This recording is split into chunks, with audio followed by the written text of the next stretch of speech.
नमस्कार, प्रभा साक्षी news network पर आप सभी का स्वागत है।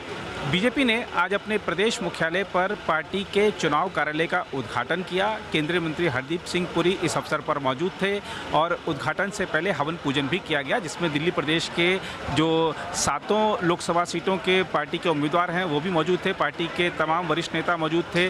बीजेपी के जो प्रदेश प्रभारी हैं ओपी धनखड़ वो भी मौजूद थे और इसके अलावा प्रदेश भर से पार्टी के तमाम नेता, कार्यकर्ता और पदाधिकारी भी आए हुए थे। इस दौरान ओपी धनखड़ ने जो प्रदेश के कार्यकर्ता हैं उनको कुछ संकल्प दिलाए कि कैसे हर बूथ को जीतना है, इसकी रणनीति भी बताई। दिल्ली प्रदेश बीजेपी अध्यक्ष वीरेंद्र सचदेवा ने भी कार्यकर्ताओं का आह्वान किया कि हमें 7 कमल खिलाकर मोदी जी को तीसरी बार प्रधानमंत्री बनाना है। आइए देखते हैं इस खास रिपोर्ट में कि आज का जो आयोजन था इसमें नेताओं ने क्या बड़ी बातें कही हैं। इस चुनावी अभियान में हमारे जो योद्धा हैं श्री हर्षदीप मल्होत्रा जी, बहन कमलजीत शेरावत जी, बांसुरी स्वराज जी, योगेंद्र चंदोलिया जी, प्रवीण खंडेलवाल जी और हमारे पूर्व प्रदेश अध्यक्ष सांसद आदरणीय श्री मनोज तिवारी जी। हम सब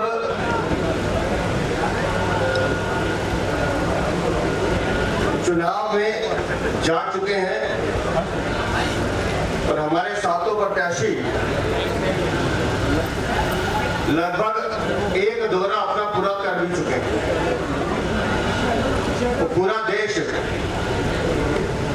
माननीय प्रधानमंत्री जी को तीसरी बार प्रधानमंत्री के रूप में शपथ देखना चाहता है और उस संकल्प की पूर्ति के लिए हमारे दिल्ली के 7 प्रत्याशी पूर्ण रूप से मेहनत कर रहे हैं कि वो भी उस संकल्प की आहुति उसमें डालें और दिल्ली की जनता के आशीर्वाद से और कार्यकर्ताओं के दम पर हम दिल्ली की 7 सीटें जीतकर माननीय मोदी जी को तीसरी बार प्रधानमंत्री बनाने में अपना योगदान। आज हमने औपचारिक रूप से अपने इस कार्यालय में चुनावी कार्यालय का शुभारंभ किया है। हर कार्यकर्ता को अपनी भूमिका का ज्ञान है।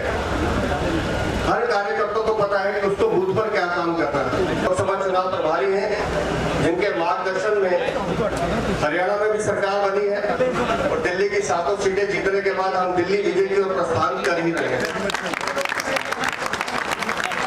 मैंने होली के अवसर पर भी कहा था कि दिल्ली में भी बुराई पर अच्छाई की विजय का त्योहार प्रारंभ हो गया है और दिल्ली उस दिशा में जा रही है कि जब भारतीय जनता पार्टी का एक कार्यकर्ता, आप में से कोई एक कार्यकर्ता दिल्ली का मुख्यमंत्री भी बनेगा जब हम दिल्ली की 7 सीटें जीतेंगे। आज माननीय धनखड़ जी का मार्गदर्शन हम सबको मिलेगा, इसलिए ज्यादा समय न लेते हुए एक बार पुनः अपने सभी साथियों का मैं धन्यवाद करता हूँ। अपने कार्यकर्ताओं को इस बात का आह्वान करता हूँ कि अगले 54-55 दिन जो हमारे पास हैं, एक एक दिन, एक एक मिनट की कीमत को समझिए। कोई घर दिल्ली का ऐसा नहीं छूटना चाहिए जहां माननीय मोदी जी का संदेश ना पहुंचे। कोई घर ऐसा नहीं छूटना चाहिए जहां हमारे लोकसभा प्रत्याशी के स्टिकर ना पहुंचे। कोई घर ऐसा नहीं रुकना चाहिए कि जहां हमारा कार्यकर्ता ये संपर्क न करे कि आइए इस 2024 के चुनाव में कमल का बटन दबाएं और माननीय मोदी जी को तीसरी बार प्रधानमंत्री बनाएं। इस संकल्प के साथ हमको जाना है।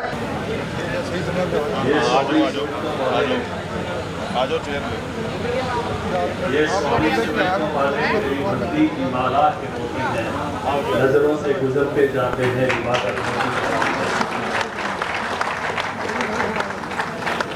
मुझसे कोई पूछे कि आपने ईश्वर को देखा है तो मैं कहूँगा कि हाँ, मैंने ईश्वर को देखा है, बहुत निकट से देखा है। मैंने कार्यकर्ताओं के रूप में ईश्वर को देखा है और जनता के रूप में उसके विराट रूप को देखा है।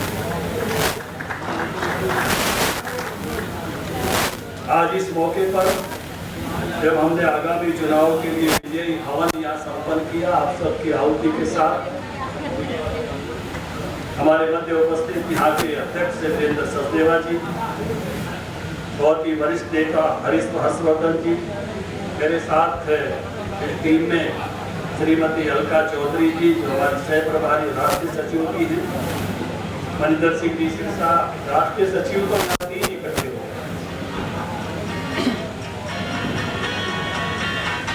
दिल्ली राष्ट्रीय सचिवों के भरोसे होंगे मुझे लगता है मनोज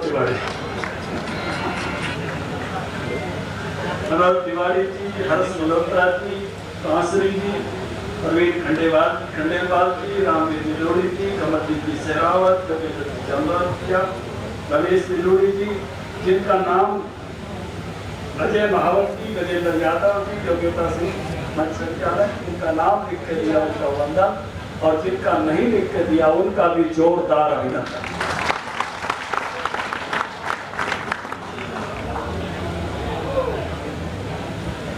तो 2024 का चुनाव मुझे लगता है कि सदियों से जो अपना सपना जो बचपन से हर भारतीय ने देखा है उसको साकार करने का चुनाव। बीच में कई शताब्दियां हमारी अच्छी नहीं,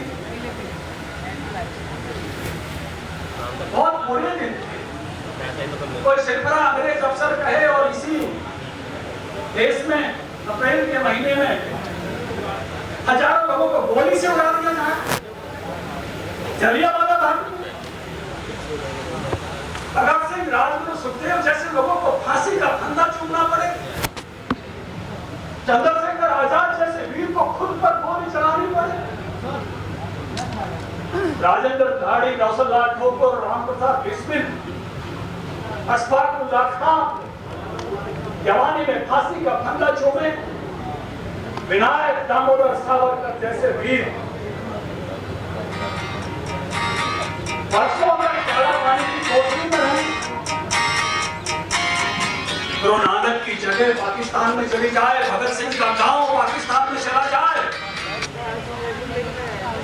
वर्षों तक प्रतीक्षा करने पड़े राम मंदिर की प्राण प्रतिष्ठा होने की, ऐसा समय का इस शताब्दी तक हमने गुजारा।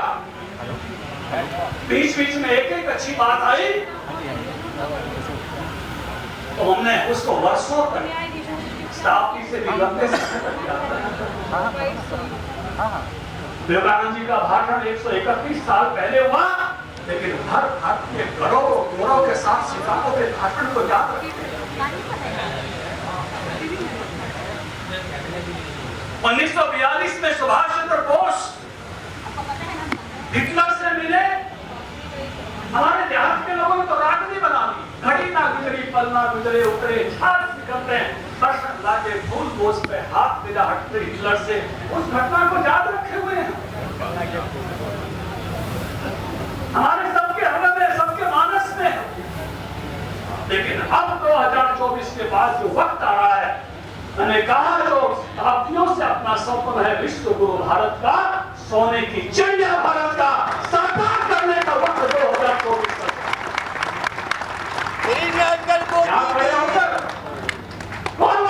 होकर कहने का हक है आज मुझे, मेरा नेता नरेंद्र मोदी दुनिया का सबसे आज गौरव के साथ मैं कह सकता हूं कि आज हमारी इकोनॉमी 5वें नंबर पर है और 2024 के चुनाव से 3रे नंबर पर पहुंचने के रास्ते पर, जब भारत को दुनिया सोने की चिड़िया कहा करती थी, उस रास्ते पर बढ़ना हम शुरू हो गए। जिस महापुरुष को आजादी से 2 साल पहले गायब होना, इसकी हम पुण्यतिथि या शहीद दिवस नहीं बना सकते। नेताजी सुभाष चंद्र बोस आज वो उस जगह पर हैं जहां जाट पंचम की मूर्ति होती थी। आज उनके आदेश से, उनकी इच्छा से, उनके भाव से राजपथ कर्तव्य पर थे, उसको चलने पर हमको आनंद महसूस होता है, गर्व और गौरव। जिस सुभाष के साथ मिले हुए चांसलर थे, हमने गीत गाए थे, उनसे हाथ मिला, हमने गांधी की समाधि के 3 तरफ दिल्ली में 29 राष्ट्राध्यक्षों को पुष्प चढ़ाते हुए देखा, जिसमें जर्मनी के चांसलर थे, मोदी और बाइडेन के पीछे उनको चलते थे।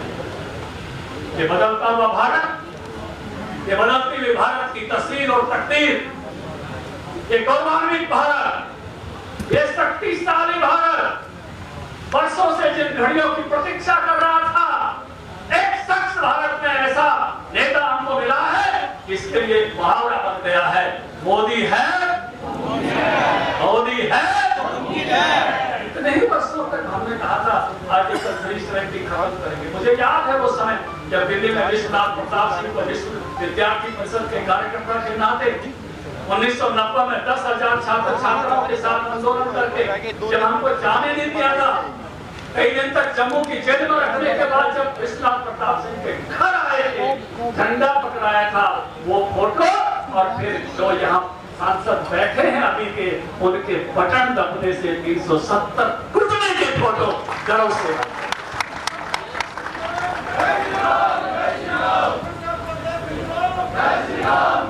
जब आप जवानी में कोई सपना देखे, जवानी में किसी काम के लिए लगे और अपनी ही उम्र में उसको याची देवई याची डोला उसको पूरा होते हुए देखें तो आनंद गर्व से भर जाता है। दोनों बार की कार सेवा में जो जाने का मौका मिला, राम को बाबरी में भी देखा, राम को टेंट में भी देखा, लेकिन राम को भव्य मंदिर में देखने का इस पीढ़ी को जो सौभाग्य मिला। दूर से करतारपुर साहिब के दर्शन करने वालों को सिरसा जी जब वहां जाकर मत्था टेकने का अवसर मिला है। ये बदलता हुआ भारत, ये अपने पूरे गौरवान्वित होता हुआ भारत, कितने नौजवान हैं जिनके मन में ये ख्याल आता था, या सच्चे दिल से बताना, जब आतंकवादी अटैक होता था कि आपके मन में ये ख्याल नहीं आता था कि मैं ही जाके ठोका उनको? जिनके मन में ख्याल आता था हाथ खड़े। और अब जब नड्डा जी और मैं जनरल सुहाग को मिलने गए, उन्होंने कहा कि मैं गौरवान्वित हूं नड्डा जी, मुझे ऐसे प्रधानमंत्री के साथ काम करने का मौका मिला कि बर्मा में जाके आतंकवादी शिविर खत्म करना था तो वहां करने का आदेश दिया, ओडी में खत्म करना था तो वहां आदेश दिया, और बालाकोट जाकर ठोकना था तो वहां ठोक दिया। आज सशक्त भारत, आज मजबूत भारत है, आज ऐसा लाचार भारत नहीं है कि जो केवल और केवल निंदा करके ठहर जाए। आज एक मजबूत भारत के रूप में हम खड़े हैं। आज भारत के प्रधानमंत्री का ही सम्मान नहीं, दुनिया में हर भारतीय का सम्मान है। बांसुरी यहाँ बैठी है, सुषमा जी का वो पहला वाक्य वक्तव्य मुझे याद है, जब पहली बार मैं पूरे गौरव से भर गया था जब उन्होंने कहा था नॉर्वे में उस बच्चे के लिए, इस बच्चे के पेरेंट्स भी हैं और इस बच्चे का एक देश भी है। लेकिन आज हर भारत के इस गर्व से भरा हुआ है कि उसका परिवार भी भारत में है तो उसका एक देश भी है।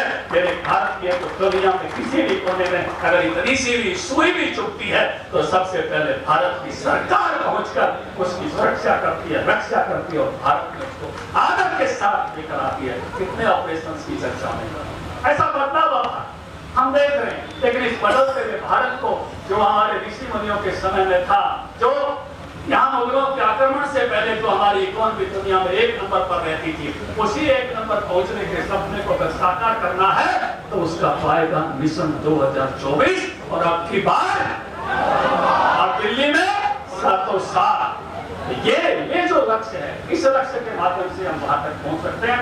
मुझे लगता है कि आज के इस यज्ञ से हम सब संकल्पित होकर, हम सब इस संकल्प के साथ यहाँ से निकले कि ये वक्त 2024 के मिशन को कामयाब करें और मैं उसके लिए अपना पूर्णांक दूंगा, अपने को बचाऊंगा।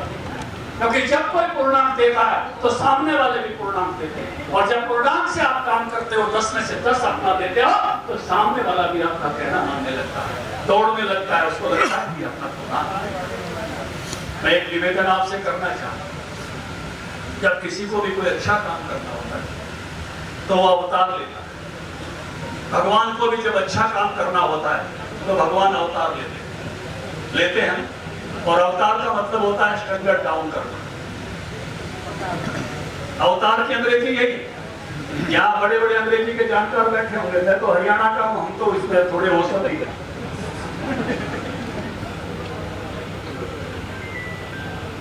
तो मैं आपसे निवेदन करना चाहूंगा कि भारत के विकास के लिए, विकसित भारत के लिए, उस भारत के लिए जिसका सपना हर भारतीय ने देखा है, उसको साकार करने के लिए 25 मई तक आप अवतार लेंगे।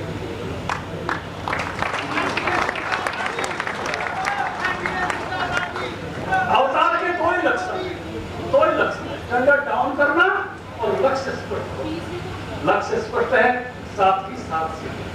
लक्ष्य स्पष्ट है, अपने बूथ पर विजय। लक्ष्य स्पष्ट है, अपने शक्ति केंद्र में विजय। लक्ष्य स्पष्ट है, अपने मंडल में विजय। लक्ष्य स्पष्ट है, अपनी विधानसभा में विजय। लक्ष्य स्पष्ट है, अपनी लोकसभा की विजय। लक्ष्य स्पष्ट है, दिल्ली की विजय। लक्ष्य स्पष्ट है और अवतार क्या करता है, जब वन में जाता है, नंगे पैर जाता है, गरीब से गरीब आदमी को गले लगाता है, तुम मंत्री है लखन संभारी, तुम मंत्री है भरत संभारा, दिल्ली के झूठे पेड़ खाता है। स्टेटस छोड़ जाओ इसी कार्यालय, चुनाव तक अपना स्टेटस यहीं देगा।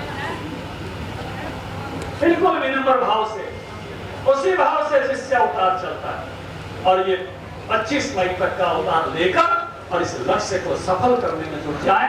जिसने भी मेरी बात सुन के संकल्प ले लिया है कि मैं अवतार दूंगा देश के लिए, भारत माता को। हम आपको बता दें कि बीजेपी ने अपने 7 उम्मीदवारों का ऐलान कर दिया है दिल्ली में, जबकि आम आदमी पार्टी और कांग्रेस गठबंधन बनाकर चुनाव लड़ रहे हैं। आम आदमी पार्टी ने अपने हिस्सों की सीटों पर उम्मीदवारों की घोषणा कर दी है, लेकिन कांग्रेस की तरफ से अभी तक कोई प्रतिक्रिया नहीं आई है उम्मीदवारों को लेकर। देखना होगा कि कांग्रेस के प्रत्याशी कब तक मैदान में आते हैं। लेकिन इससे पहले जैसे आज बीजेपी ने अपना चुनाव प्रचार शुरू किया, तो 31 तारीख को विपक्ष भी दिल्ली से अपना चुनाव प्रचार शुरू करने जा रहा है। विपक्षी गठबंधन इंडिया की रैली होने जा रही है रामलीला मैदान में, जहां से विपक्ष के प्रचार की औपचारिक शुरुआत होगी। फिलहाल इस रिपोर्ट में इतना ही। बाकी देश में खबरों के लिए बने रहे हैं प्रभा साक्षी के साथ। अगर आप भी लेना चाहते हैं देश दुनिया की तमाम जानकारी, तो आज ही सब्सक्राइब करें हमारे चैनल को। साथ ही नीचे दिए बेल आइकन को जरूर दबाएं ताकि हर अपडेट आप तक पहुंच सके।